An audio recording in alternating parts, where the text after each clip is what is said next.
হযরতে ওমর খলিফাতুল মুসলিমিন হযরতে ওমর একদিন রাস্তা দিয়ে যাইতেছে, যাইতে যাইতে দেখতেছে এক কাপড় ছোড়া রাস্তার পাশে বইসা কাঁদতেছে এক যুবক। খলিফাতুল মুসলিমিন হযরতে ওমর ডাকতে কয়, যুবক রে, তোর কি সমস্যা? তুমি এখানে বসে কারণ কাঁদো?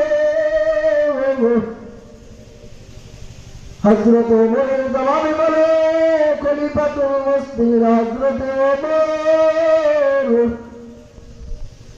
আমি এজন্য কান্না করি, আমি এমন গুনাহ করেছি আমার আল্লাহ কি আমারে মাফ করবে নাকি? ও খলিফাতুল মুসলিমিন, আমি এমন একটা গুনাহ করেছি। খলিফাতুল মুসলিমিন ওমর ডাকতে কয়, যুবক রে, তুমি এমন কি গুনাহ করছো আমার আল্লাহ মাফ করবে না? এই পরে খলিফাতুল মুসলিমিন হযরতে ওমরের কাছে ওই যুবক সবগুলো খুইলা বলল যে, ওমর, আমি এই গুনাহ করেছি। খলিফাতুল মুসলিমিন হযরতে ওমর বলতেছেন, ও যুবক, চলো আল্লাহ নবীর দরবারে চলো, তোমাকে একটা ফয়সালা দেওয়া হবে। যখন যুবকরা নিয়ে আল্লাহ নবীর দরবারে গেল, হযরত ওমর সালাম দিয়া নবী হুজরা ঘরে ঢুকে গেল। আসসালাতু ওয়াসসালামু আলাইকা ইয়া রাসূলুল্লাহ। নবী গো, ভিতরে আসতে পারে নাকি? আমার নবী বললে, হ্যাঁ, অনুমতি দিলাম, ভিতরে চলে আসো। যখন আমার নবীর অনুমতি দিয়ে হযরতে ওমর ঢুকলো, আমার নবী হযরতে ওমরের চেহারার দিকে তাকাইয়া দেখি, আমার নবী হযরতে ওমরের চেহারার দিকে তাকাইয়া দেখি খলিফাতুল মুসলিমিন হযরতে ওমর কান্না করে দিছে। এরপরে বলতেছে, ওমর, তুমি কেন কান্না করো? ওমর ডাকতে কয়, নবী, আমি কাঁদি না। কয়, যিনি আপনার নবী বানাইছে ও নবী, তিনি আমারে কাঁদায়। সুবহানাল্লাহ। এবার ওমর বলতেছে, ও নবী, এক যুবক আসছে আপনার সাথে দেখা করার জন্য। ও নবী, আপনি যদি অনুমতি দেন ওই যুবক আপনার কাছে আসবে। নবী অনুমতি দিল, যুবক ভিতরে ঢুকল।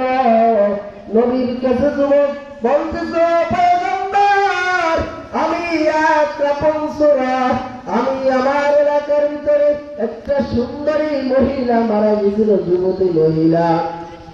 ও নবী যখন জানাজা হয়ে গেছে, সবাই মাটি দিয়ে কবরে রাইখা চলে গেছে। রাত্রে 1টা বাজে আমি ওই কবর খনন কইরা ওই কাপড়টা চুরি করতে গেছিলাম। ও নবী যখন কাপড় নিয়ে যাইতেছি, কে জানি পিছন থেকে কয়, ও যুবক, এত সুন্দর রমণী কখনোই দেখো নাই, একটু নিজের মনের খায়সা পূরণ করে না, যৌবনের জ্বালা মিটিয়ে দাও। ও নবী, আমি যখন নিজের মনের খায়সা মিটাইতে গেলাম, মিটে যখন যাইতেছি, কে জানি পিছন থেকে ডাক দেয়া কয়, যুবক রে, আমি কোনদিন দুনিয়ার ভিতরে কোনো বকাটি যুবক আমার দেখে নাই। হে আল্লাহর বান্দা, পর্দার আড়ালের মা, ওরে বোন, আজকে তুমি আজকে বেপরদা হয়ে চলো, আমার মালিকের হুকুম মানো না। ওই মেয়ে ডাক দেয়া কয়, যুবক রে, ওই যুবক ডাক দেয়া কয়, অনেকে জানি পিছন থেকে আমারে বলে, ও যুবক, আমার দুনিয়ায় কোনো বকাটি যুবক দেখেও নাই, কোনো আমার চরিত্রে আঘাত লাগাইতে পারে নাই। আজকে তুই আমার আল্লাহর আদালতে না খালাতে উঠাবি রে যুবক। ও নবী, আমি পাগল হয়ে গেছি, আমি কি করব? আমি ঘরে যাই না, আমি খাবারও খাই না। ও নবী, আজ আমি রাস্তার পাশে দাঁড়ায় কান্না করি। এই কথাটা বলার পর আমার নবী বলে, ও যুবক, গুনাহটা তো বড় সাংঘাতিক। গুনাহটা কি? বড় সাংঘাতিক। এই কথা বলার পর ওই যুবক নবীর রওজা থেকে বের হইয়া নবীর হুজরা থেকে বের হইয়া পাহাড়ের উপরে চলে গেল। যাই আল্লাহর কাছে ডাকতে, মালিক আমার সামর্থ্য আছে, আমার পাহাড় পর্যন্ত আমার সামর্থ্য আছে, ও মালিক আমার আর উপর ওঠার সামর্থ্য নাই। ও আল্লাহ, তুমি এখন আমারে মাফ করলো করতে পারো, না করলো করতে পারো। আমার আল্লাহ আজ জিব্রাইল বলে, ও জিব্রাইল যাও যাও আমার হাবিব নবীর জানাইয়া দাও, 3টা মেসেজ নিয়ে যাও।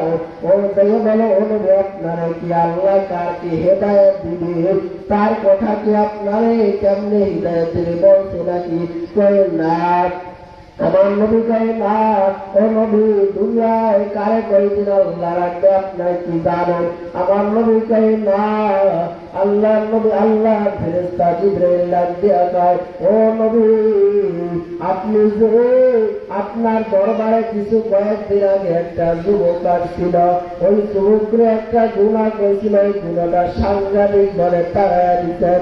আল্লাহ তাআলা ওই যুবকের কান্না দেখিয়া সহ্য করতে পারে নাই, আল্লাহ ওই যুবককে ক্ষমা করে দিতে।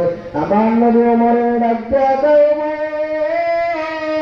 ও আবু বকর, হযরত আলী কোথায়? যা ওই যুবক কোথায় তারে কই জানো, ওই যুবকরে কই জানো। এবার ওমর পাহাড়ে খুঁজতে যে যুবকরে কোথায় যুবক, যুবকরে যখন পাইল ডাক দিয়ে বলে, যুবক তোরে আমার মরিদা দিতে বলছে। যুবক যখন আবার নবীর হুজরাখানায় ঢুকলো, নবীর হুজরাখানায় ঢোকার পর যুবকরে আমার নবীর জড়াইয়া ধরে রাখে, যুবক আমার আল্লাহ তোরে মাফ করে দিয়েছে।